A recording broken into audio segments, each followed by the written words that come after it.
Bonsoir, bienvenue au talk Orange Le Figaro. Nous recevons ce soir Hervé Mariton, député UMP de la Drôme, qui sort demain chez Pygmalion ce livre intitulé « Transmettre pour construire ». Hervé Mariton, bonsoir. Bonsoir.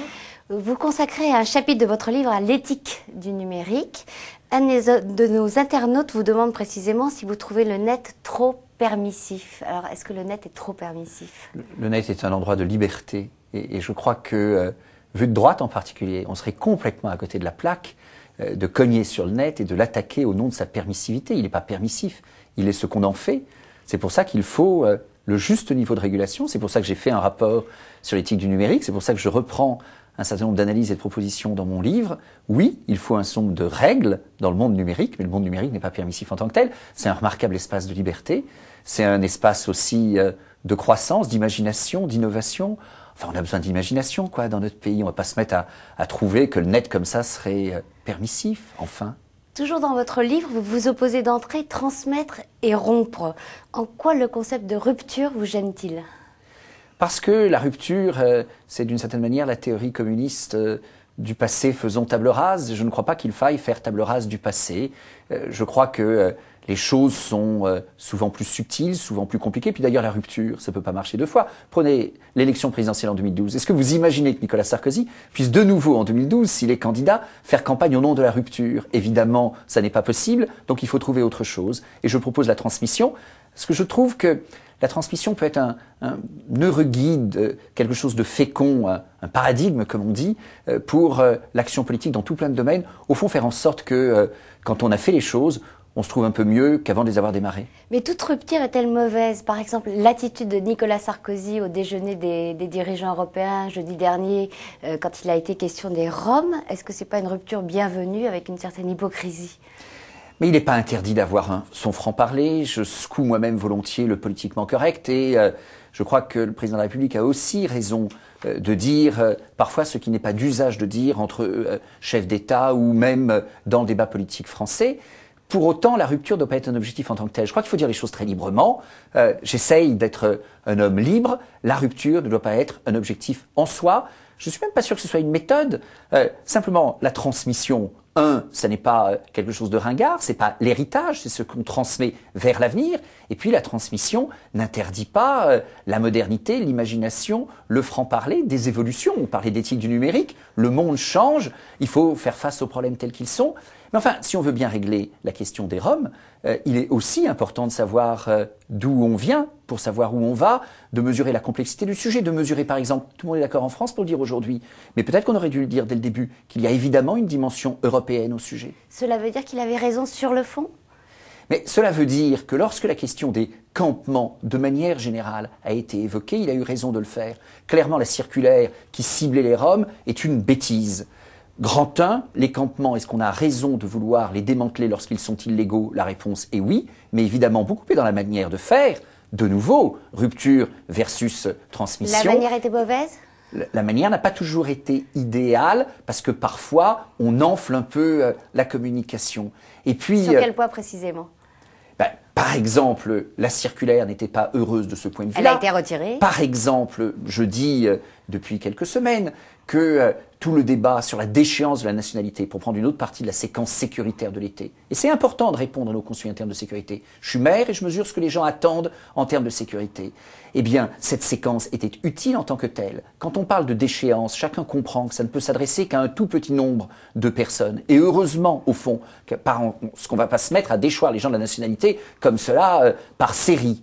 J'ai donc suggéré que l'on entre sur le débat de l'acquisition de la nationalité, qui est un débat délicat, subtil. Il pose en effet la question ou la frontière du droit du sol. Le président de la République m'a retoqué un peu rapidement sur le sujet, c'est peut-être dommage.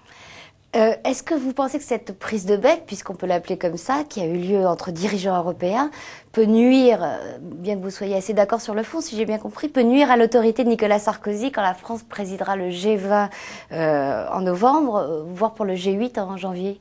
Il n'y a aucune raison que cette prise de bec arrange les choses. Une fois qu'on a dit ça, je pense que le monde est fait d'hommes et de femmes politiques responsables qui savent aussi que le conflit fait partie des choses. Simplement, il ne faut pas trop en ajouter. Que pensez-vous des propositions de Brice Hortefeux sur la justice? Vous parliez de sécurité tout à l'heure, notamment les dernières qu'il a faites, à savoir l'élection par le peuple des juges d'application des peines et l'élection par le peuple également des présidents de tribunal correctionnel. J'ai du mal à imaginer ce que serait une campagne électorale là-dessus en France. Qui dit élection veut dire campagne électorale. C'est pas une désignation camouflée en élection. J'ai du mal à me représenter ce que serait une campagne électorale. Je suis comme d'autres dans la majorité à considérer que le jury populaire a sa place, que l'extension du jury populaire est probablement imaginable, que l'on peut tout à fait, dans la justice de proximité, tribunaux d'instance, mais aussi sur certaines fonctions des tribunaux de grande instance, mettre davantage de citoyens dans les tribunaux correctionnels, faire en sorte que les citoyens aient aussi leur part. Je n'imagine pas de passer par l'élection. Je dis aussi que Brice Hortefeux, quand il fait ses propositions comme responsable politique de l'UMP, c'est très intéressant pour le débat. Quand il les fait en tant que ministre de l'Intérieur, ça chagrine un peu les Français et un peu moi-même aussi, en me disant qu'il y a un ministre de la Justice pour la justice et un ministre de l'Intérieur pour ses compétences. Il y a une autre proposition dans un domaine qui n'a rien à voir, c'est la suppression de l'avantage fiscal des jeunes mariés. Vous qui êtes un ardent partisan de la famille, qu'en pensez-vous ? Je suis défavorable à la suppression de cet avantage fiscal qui illustre bien le danger qu'il y a quand on cherche à faire des économies. Plusieurs centaines de millions d'euros, Mazette. Danger qu'il y a à méconnaître le débat de fond qu'il y a derrière. Quel est le problème? Et c'est une succession de problèmes et de questions de société non réglées. D'abord, le Pacs a pris une place tout à fait considérable dans notre pays. Il y a à peu près autant de Pacs que de mariages. Donc, le cadeau fiscal fait aux mariés coûte 2 fois plus cher aujourd'hui qu'hier. La République aurait été fondée à dire que le mariage est une institution avec un objectif pas toujours réussi, mais avec un objectif de durée, et donc il est normal que la République le reconnaisse et fasse un cadeau. Plutôt que de prendre cette responsabilité politique-là, c'est faire un choix de société, on a étendu généreusement l'avantage au pacsé. Et donc ça coûte trop cher, et ça n'est plus supportable. Quand la famille est partout, elle est nulle part. Quand l'union est partout, elle est nulle part. C'est très malheureux. Mais alors ensuite, dans le raisonnement conduit ce week-end, il y a des choses assez curieuses. D'abord a été dit, ça n'est pas justifié qu'il y ait un avantage au divorce, car les divorcés sont aussi impactés par ce mesure. D'abord, le divorce est toujours douloureux et coûteux. Appeler ça un avantage, c'est peut-être un peu indécent. Mais à supposer même qu'il faille l'enlever pour le divorce, à supposer même qu'il faille l'enlever pour les pacsés, fallait-il l'enlever pour les mariés? Je pense que non. Le débat est dense à droite, et d'ailleurs vos propositions et vos positions le montrent. À gauche, en revanche, on a l'impression que c'est l'union sacrée qui règne. On regarde Ségolène Royal. Redresser la France, c'est additionner nos forces et unir nos volontés.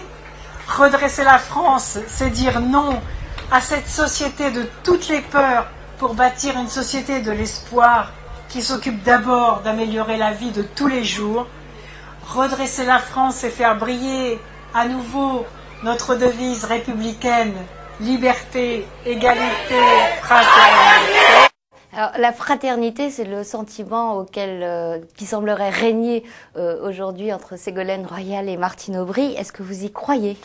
Je m'en fiche entre elles, c'est leur problème. Clair. Mais vive la fraternité. 2 observations. Premièrement, quand j'entends le début du propos de Ségolène Royal, alors je suis parfois critique à droite sur notre tendance à l'hypersimplification qui peut autoriser la rupture mais n'aide pas la transmission et le succès des réformes. Franchement, si à droite parfois on simplifie trop, à gauche c'est la caricature. Par exemple, dans certaines positions prises sur les retraites. Mais quand Ségolène Royal utilise et met en avant le mot fraternité, là-dessus, il y a un vrai sujet. Je pense qu'on a intérêt à droite à travailler davantage sur les valeurs. C'est l'objet de mon bouquin. Ce sont des débats engagés à l'UMP et tant mieux. Simplement, au lieu de simplement les engager, moi, je propose un certain nombre de choses et j'apporte ma réflexion.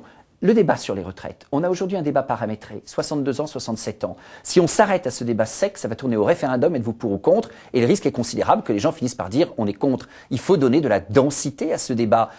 On a en 2007 remis en avant la valeur travail. Donnons du contenu, développons ce sujet. À l'occasion de la réforme des retraites, il fallait et il faut encore parler davantage du sens du travail des seniors, du sens de la retraite. Donc davantage de débat, davantage de pédagogie. Dominique de Villepin, dont vous êtes un proche, sans pour autant avoir adhéré à son parti République sociale, ne cesse de se distinguer. La semaine dernière encore, il a souhaité qu'un Premier ministre qui soit capable d'exercer son autorité. Est-ce que vous partagez ce souhait?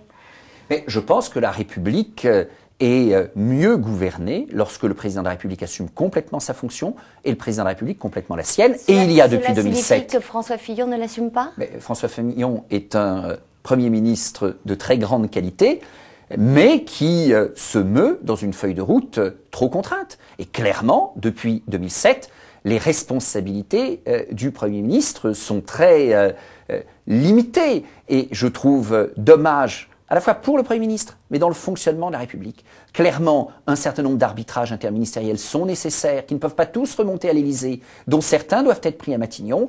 Et la machine de l'État ne fonctionne pas de manière optimale aujourd'hui, parce que depuis 2007, mais François Fillon l'avait théorisé avant, la fonction de Premier ministre n'est pas tout à fait ce qu'elle devrait être, alors même que François Fillon a toutes les qualités pour remplir la fonction. Donc vous souhaitez qu'il reste ? Écoutez, moi je considère qu'aujourd'hui François Fillon fait un bon boulot. Je considère que le choix des Français à venir est le choix de 2012.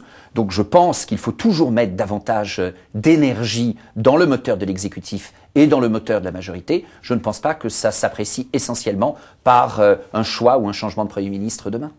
Merci Hervé Mariton. Demain, nous recevrons au Talk Orange Le Figaro Jean Peluchon, qui est président du Conseil régional d'Île-de-France. Bonsoir et à demain.